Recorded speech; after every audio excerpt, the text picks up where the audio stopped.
এই ছোট বাচ্চাটি হারিয়ে যাওয়ার 20 দিন পর তার মা তাকে ফিরে পেল, তাও আবার এই দিদিটির জন্য।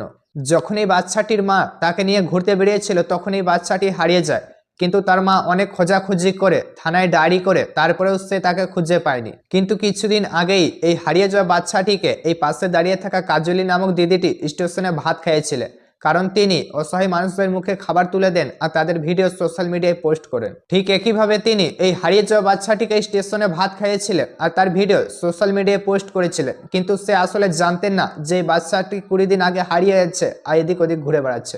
যখন ওই বাচ্চাটির মায়ের নজর ওই পোস্ট করা ভিডিওটির ওপর পড়ে তখন তিনি সঙ্গে সঙ্গে ওই দিদিটির সাথে যোগাযোগ করেন আর সেই স্টেশনে যান যেখানে ওই কাজলি নামে দিদিটি তাকে ভাত খাইয়েছিলেন।